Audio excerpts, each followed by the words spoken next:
Good morning everyone, কেমন আছো তোমরা সবাই? আশা করছি সবাই অনেক ভালো আছো আর আমিও অনেক ভালো আছি। আমি তোমাদের রিয়া চলে এসেছি নিউ ভিডিও নিয়ে। তো সকাল সকাল ঘুম থেকে উঠেই প্রথমে উঠানটা ঝাড় দিয়ে নিচ্ছি। আর কালকে যেহেতু উঠানটা লিপেছি, আজকে হাঁটতে উঠানে আর ঝাড় দিতে দুটোই ভালো লাগছে। আর তোমরা একটু আগে দেখলে আমার ভাই সামনে দিয়ে চলে গেল তেলের ঢপ নিয়ে। আজও মাঠে সেচ দেবে, পাট বুনেছে। 3-4 দিন এরকম চলতেই থাকবে মাঠে যাওয়া পাট বোনা, যতদিন না শেষ হয় পাট বোনা আর কি। তারপর দেখো চলে এসেছি কলের ধারে ঝাঁট দেওয়ার জন্য। এখান দিয়ে ঝাঁট হয়ে গেলে আবার রান্নাঘরের পেছনে যাব। আর এদিকে দেখছি বাবা মাঠে গেছিল, পাট বুনে এসেছে হাত ধোবে। আমাদের পাট বুনেছে, ছোট কাকাদের পাট বুনেছে। বাবা প্রত্যেক বছরই ছোট কাকার পাট বুনে দেয়, কারণ ছোট কাকা নাকি পাট বুনতে পারে না, এর জন্য। তো বাবা কলে হাত ধুলো আর আমাকে বলল যে আমার সঙ্গে একটু সাহায্য কর, রসুনের তাঁবুটা উল্টে দিই। তাই আমি বাবার সঙ্গে আজ ফার্স্ট রসুনের তাঁবুটা উল্টে দিলাম। ভাই যেহেতু মাঠে গেছে তাই ভাই বাড়ি নেই, না হলে প্রত্যেক দিন ভাই আর বাবাই রসুনের ওপর থেকে তাঁবু সরায়। আজ আমি বাবার সাথে হেল্প করলাম। তারপরে তাঁবু সরিয়ে দিয়ে বাবাকে মুড়ি খেতে দিলাম। বাবা আবার মাঠে যাবে, সেচ দিতে হবে, ভাইয়ের সঙ্গে থাকতে হবে, ভাই একা পারবে না। আবার পাট বুনতে হবে, আমাদের তা বোনা হয়ে গেছে, এবার কাকাদের বুনতে যাবে। তারপর বাবাকে মুড়ি দিয়ে এসে চলে এসেছি দেখো রান্নাঘরে, রান্নাঘর লেপার জন্য। আজকে শনিবার আর রান্নাঘর তো লেপতেই হবে। শনিবারে আমাদের পুরো নিরামিষ, সব কিছু মেজে ধুয়ে আমাদের রান্না হয়। শনিবারের সকালে একটু বেশি কাজ থাকে, প্রত্যেক দিন এত কিছু ধুতে হয় না আর রান্নাঘরটাও লেপতে হয় না, তাই শনিবারের সকালে একটু বেশি কষ্ট হয়ে যায়।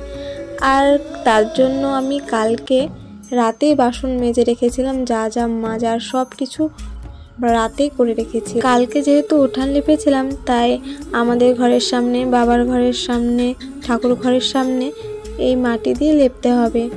তো আজকে অনেকটাই দেরি হয়ে যাবে বলে তাড়াতাড়ি করেই লেপছিলাম। বাবার ঘরের সামনে আর আমাদের ঘরের সামনে আমি লেপে কমপ্লিট করে ফেলেছি, কিন্তু ঠাকুর ঘরের সামনে লেপতে পারিনি। যদি ঠাকুর ঘরের সামনে লেপতে যেতাম অনেকটা বেলা হয়ে যেত, রান্না করতে অনেক দেরি হয়ে যেত। ভাই না খেয়ে মাঠে গেছে, কিচ্ছু খায়নি। রান্না তো তাড়াতাড়ি করতে হবে, তাই না? তাড়াতাড়ি রান্না করতে হবে বলে শুধু আমাদের ঘরের সামনে, বাবার ঘরের সামনে লেপে আমি হাত ধুয়ে নিয়েছিলাম। তারপরে ব্রাশ করেছি, বিছানা তুলেছি। বিছানা সকালে তুলেছিলাম না, ঠাকুমা পরে উঠেছিল বলে ঘরটাই ঝাড় দিয়েছিলাম, বাসি ঘর, কিন্তু বিছানা তোলা হয়নি। তারপর ভাবছিলাম যে আজকে কি রান্না করব, শনিবার। ভাবলাম না, গাছ থেকে কত সজনে ডাঁটা পারতে বলি। আমাদের সজনে গাছ নেই, আর মেজো কাকিদের গাছ আছে। আর ওই গাছটা আমার ভাই লাগিয়েছিল যখন আমরা একসাথে ছিলাম, পরেও ওরা লাগিয়েছে আর 2-1টা, কিন্তু যে গাছে হয়েছে ওই গাছটা আমার ভাই লাগিয়েছিল। তারপর সজনে ডাঁটা নিয়ে এসে রান্নাবান্না শুরু করে দিলাম। আর তার আগে চা বানিয়েছি, 2 ঠাকুমাকে খেতে দিয়ে দিয়েছি চা বানিয়ে। তোমরা একটু আগে দেখলে যে 2 ঠাকুমা বসেছিল, আমার ঠাকুমা আর আমার ছোট ঠাকুমা, মানে আমার ছোট বোন।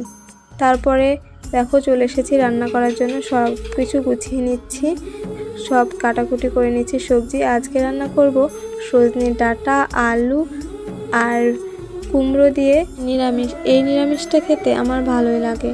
আগে না খেতাম না, কুমড়ো খেতাম না, সজনে ডাঁটা খেতাম না, কিন্তু এখন সজনে ডাঁটা আমার ফেভারিট ডাঁটা হয়ে গেছে, আমার খুব ভালো লাগে খেতে। আর কুমড়ো আগে খেতাম না, এখন খাই। আমি না অনেক কিছুই খেতাম না, কিন্তু এই কয়েক বছর ধরে আমি অনেক কিছু খাওয়া শিখে গেছি। তো আমার কাটাকুটি কমপ্লিট, ধুয়ে নিয়েছি, এখন আমার রান্না করার পালা। দেখো 5 ফোড়ন, লঙ্কা আর তেজপাতা দিয়ে দিয়েছি, এখন সবজিটাও দিয়ে দিলাম।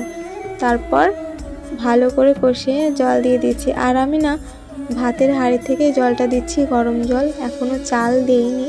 তার জন্য প্রত্যেক দিনই আমি না চাল দেওয়ার আগে জল তুলে রাখি তরকারিতে দেওয়ার জন্য, গরম জলে দেওয়ার চেষ্টা করি তরকারিতে। দেখো আমার তরকারি অলরেডি কমপ্লিট, আর এখন দেখা যাচ্ছে হালকা হালকা ঝোল, কিন্তু এই ঝোলটা থাকবে না, কিছুক্ষণ গেলে ঝোলটা শুকিয়ে যাবে। আর দেখো রান্না করতে করতে আমি কতটা ঘেমে গেছি, এখনও তো তেমন গরমই পড়লো না, আরও যখন গরম পড়বে তখন যে কী অবস্থা হবে রান্না করতে সেটাই ভাবি। আর রান্না আমার কমপ্লিট, এখন ধোয়াধুয়ির পালা।